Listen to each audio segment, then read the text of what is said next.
Hello there. Hello. Hi. I'm How are just trying you? to get all of Yeah. this. There we go. So I sort Yeah. of my screen and everything over here. Okay. Good stuff. Just thought I'd get organized and then wait for you guys, otherwise I forget. And that's what it's done. Yeah. Myself in gear. There we go. Come on, is it not cold in your country? That's I've got chilly, but yeah, I can still go short sleeves. I got 3 layers on Aish. and tights and close shoes. Oh yeah, Yeah, yeah. I've been running air conditioners today, so Oh yeah, yeah, yeah. Ah, okay. hello, Mandy. Hi, Sean. How are you? All good and you? I'm Hi, all right, Mandy. thank you. Hi there. How are you? Oh good, thank you. That's good. Seeing how many others are joining us tonight. I think I saw Jenny Holiday saying she was going to come. Yep, and there she is. Yeah. Let me just find her and rename her. Hi, Hello, Jenny. Jenny. Hello, Kay. Welcome. How are you doing, Mandy? Surviving, thanks. Not in How so you much doing? pain anymore. That's another story. Hello, my You look dear. like you look like you're sitting Next down though. Yes, now I'm sitting and yep. And I'm walking. Good. Good. Yeah. You should see Getting me trying to better, put on yeah? my shoes. Oh my heart, it took me 10 minutes to put on my shoes and socks. Tried every angle. Good evening, everybody, and welcome to our Tuesday, our Tech Tuesday. And I'm continuing my series this week on the subject of antioxidants. What are they? What do they do? We often hear the term, we throw it around quite loosely, but what actually is oxidation and what are antioxidants? And last week we covered a little bit about exactly what it is, what it isn't, and pretty much what antioxidants do and don't do. So please feel free to go back and check out the recording. But just a quick summary, oxidation, for want of any better description, is rust. For anybody living near the coast like I do, you know that anything and everything rusts. Metal rusts, leather rusts, aluminium rusts, people rust. So anything and everything rusts at some stage, and that is oxidation. And this is where we rust as well, because we're always continuously being exposed to all sorts of toxins and chemicals and other stuff, which causes the oxidation and causes the release of free radicals, which leads to that oxidation. So what we need to do is to control it. Now, if you've got a car or a piece of metal that's rusting, what do? You burnish it down to bare metal and you put on a sealant, which essentially is an antioxidant. So things like Vaseline or grease or car paint or car polish are all technically antioxidants. Now, we'd look a bit silly if we covered ourselves in grease and car paint, etc. But we've got food that can do the same thing. So let me get my story going over here. And okay. Can anybody and everybody see that? Looks like, are you able to see my screen? Can't see a thing. Okay, let me try it again. All right. Okay, that looks better. Yeah, there we You go. can see it. Thank you. Okay, perfect. All right.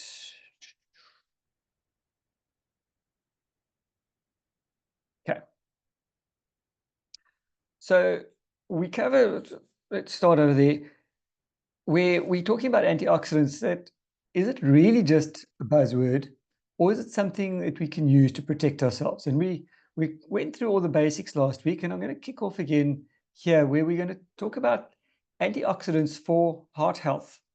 Now, obviously, if our heart isn't beating, we're not alive.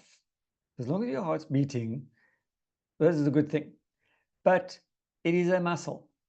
And just like anything, any other parts of the body, it is exposed to these free radicals, which can lead to oxidation. So there's a lot of debate about whether antioxidants help to lower people's chances of heart disease. On one hand, the research has shown that people who eat more fruits and vegetables have lower risks of heart disease and stroke. Early research has shown that antioxidants may be responsible for this benefit.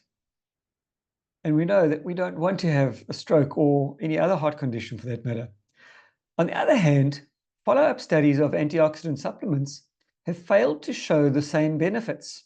And as I covered last week, that because natural health is such a broad topic and people are looking into it, there's still limited research because research is very expensive and it's really difficult to patent food. And if you can't patent a product, you can't charge extra for the product, therefore you can't make any extra money out of it. So this is what makes research a bit of a tricky thing in the natural health department. Obviously, in the pharmaceutical area, there is a lot of money available. They do intensive research with all sorts of different things, and they spend huge amounts of money, and then they can patent the product, put a hefty price on it, and make up all that money back again. But you can't do the same thing with a supplement. So there's still limited research. Fortunately, we work with a company that does have a big budget for research and development, and they are in turn linked to some of the leading universities around the world who are also spearheading up-to-date research. And as technology develops, that research becomes better and more intense and bringing back a lot better results as well. So some scientists believe that this has to do with the higher levels of antioxidants in supplements. Now, remember, a supplement is exactly that. It is in conjunction to. So as always, we will always say that the key to good health is a balanced diet. And all the professionals will tell you that you don't need to supplement because you can get everything you need from your diet. And I'm not going to argue with them on that one because you're the first one to admit you can get everything you need from your diet. The question is, are you getting everything you need from your diet? If you're not, please take a supplement, but look for one that has been carefully researched and has the correct nutrients in the correct formulation in order for your body to be able to utilize it. Because you can take a shopload of supplements, but if your body isn't able to recognize them, utilize them, break them down, and process them accordingly, they are absolutely useless. And this is why the doctors will tell you, you don't need to take vitamins because they're very expensive vitamin P. And if your body's not absorbing them, again, I will agree 100%. So if you are not getting what you need from your diet, please get a supplement that is made from food and has been scientifically formulated and researched to prove that you will get the full benefit of what's in that supplement. Getting antioxidants from foods may be the secret, but more research is needed to find out if there's a real connection. Most of the research that they're doing these days is anecdotal. Now, when you have 100,000 people that you're getting anecdotal evidence from, and they all give you pretty much the same answer, I think you can safely say, yes, what they're saying is working. But if you've only got, say, 5 people who 3 of them will give you one answer, 2 of them will give you a different answer, you can't use that as conclusive evidence. So the next thing is the skin. Now, as we know, your skin is the biggest organ of your body, and it is exposed to the full brunt of toxins and environmental chemicals and everything else.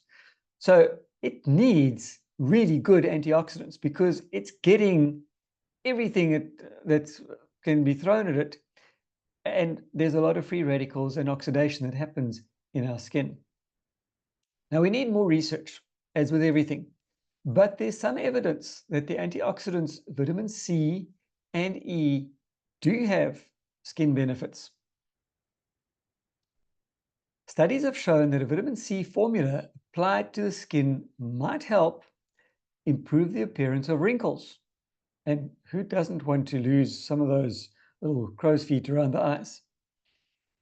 Protect your skin from ultraviolet ray damage from the sun when used along with a broad spectrum sunscreen. Again, some debate about that one, but not about the vitamin C part. Certainly the ultraviolet ray damage. And for anybody spending any amount of time out in the sun, you are exposing yourself to ultraviolet rays, and your skin is going to get damaged. It's not a question of may, it is a matter of how badly. So vitamin C also makes your dark spots in the skin less visible. Now, please note there is a difference between a mole and a dark spot. Dark spots are sometimes a lot bigger, and they can range in color from very dark to just slightly tan. And on some skins actually show up as white. And that's a whole different subject altogether on what that is. Vitamin C is also as an ingredient in moisturizer, and let me rephrase that one. As an ingredient in moisturizer, vitamin E appears to help with the following things. It makes your skin softer, because we know that if skin is very hard and tough, it doesn't stretch easily, and that can become painful. Whereas if it's losing moisture, this is where the wrinkles appear as well. Vitamin E also reduces moisture loss because we're dehydrating through the skin all the time. And it protects skin cells from sun damage. And it's an antioxidant-rich diet with plenty of fruits, veggies, nuts, whole grains, and fatty fish also promote healthy skin. Now, this combination of food, does that sound familiar about what we'll find in one of our product ranges? So what are the food sources of these antioxidants? The best sources of antioxidants are plant-based foods, especially fruits and vegetables. Foods that are particularly high in antioxidants are often referred to as a superfood or a functional food. To obtain some specific antioxidants, we need to try to include the following in our diet. Vitamin A, which you will find in dairy produce, eggs, and liver. And first off, right there, you will find that vegetarians, or some vegetarians, let me rephrase that, and vegans will not be getting sufficient vitamin A because they're not getting it from the dairy, the eggs, or the liver. Vitamin C, which you'll find in most fruits and vegetables, especially berries, oranges, and bell peppers. Vitamin E is found in things like nuts and seeds, sunflower and other vegetable oils, and green leafy vegetables. Now, nuts and seeds, preferably in my opinion, should be raw, not roasted and salted, because I do believe that you lose quite a few nutrients if that has happened.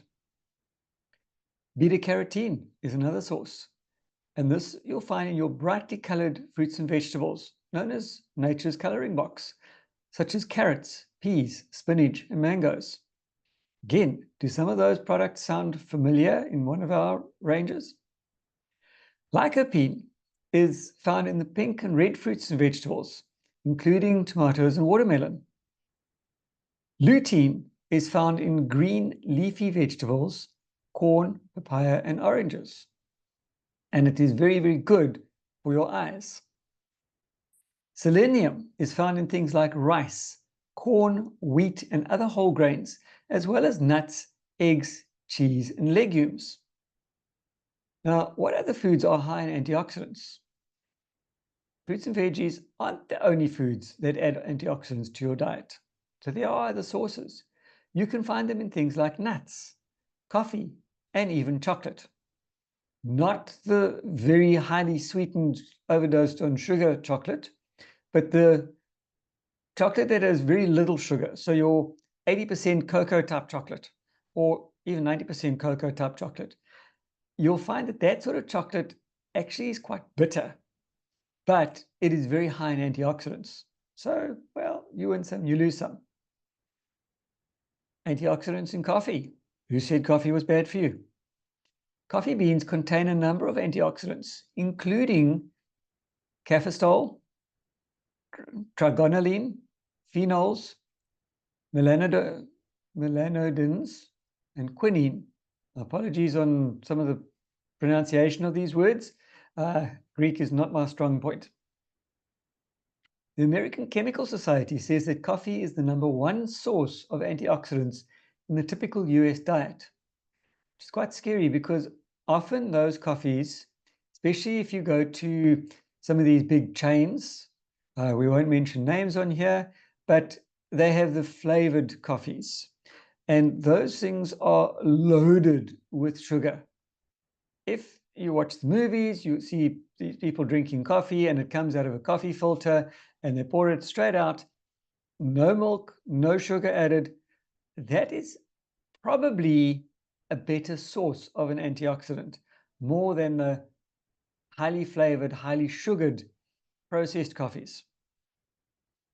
On the basis of antioxidants per serving size and frequency of consumption, coffee beat out all the other foods studied, because in a lot of high stress professions, people sort of live on coffee, which means that they're getting a good source of antioxidants, but there are a lot of other toxins and things that you get along with that coffee that probably isn't good for you if you're having 10 cups or more a day. Antioxidants in dark chocolate. Now, dark chocolate comes from the seeds of cocoa pods, which are roasted into cocoa beans. Cocoa is a source of antioxidants because it contains flavonols, which may help protect the heart. Flavonols, flavonoids, again, sound familiar? Dark chocolate contains more antioxidants than milk chocolate and white chocolate because there's a higher concentration of cocoa solids and less cocoa butter, milk, sugar, and oil. So please read the labels over there. Antioxidants in red wine. Red wine contains the antioxidant resveratrol, which comes from the skin of red grapes, again found in flavonoids. Do we know a supplement that's got that? And it is also found in peanuts and berries. Again, I would suggest, specifically with peanuts, have them raw or as raw as possible, because roasted and salted probably isn't that good. Because when you start to apply heat and cook things, certain chemical structures change. I do not have any scientific research behind this, but this is just the way my logic is thinking. I am very much under correction, and if anybody has some evidence about this, I would more than welcome to see it. Evidence suggests that resveratrol could destroy cancer cells and increase the effectiveness of cancer treatments, although the findings aren't conclusive. Again, this is ongoing research and probably will be for the next 100 years, because as technology improves, scientists can get to see more, they can get to delve deeper, and they can get to have a better understanding of what's happening and how it's happening. But if you are undergoing chemotherapy, or any treatment, cancer treatment, please speak to your oncologist. Ask them, again, in my opinion, the way that I would ask the question is, what foods may I or may I not eat? Don't ask them about supplements, because in most cases they will automatically say, do not take any supplements while you are on chemotherapy. Mostly because oncologists are not familiar with these things. So probably a better idea is to say, I would like to try and keep my system as healthy as possible. So what may I or may I not eat? Once you know that, then you can go and have a look at our supplements, which, as we know, are food in a concentrated form. Then you can decide what you can and what you cannot take. I am not going to go into any of that discussion at this stage. Antioxidants in nuts. Nuts are a rich source of antioxidants. And we're not just talking peanuts, we're talking walnuts and Brazil nuts and all that kind of thing. Walnuts, pecans, and chestnuts have the highest amount of antioxidants of all tree nuts. And although they're technically legumes, peanuts are also high in antioxidants. Again, I'm going to say, please, maybe do your own research. I haven't been able to find anything conclusive yet as to whether the raw is better than the roasted, but my personal feeling would be that the raw is the better option. Now, how does cooking affect antioxidants in our food?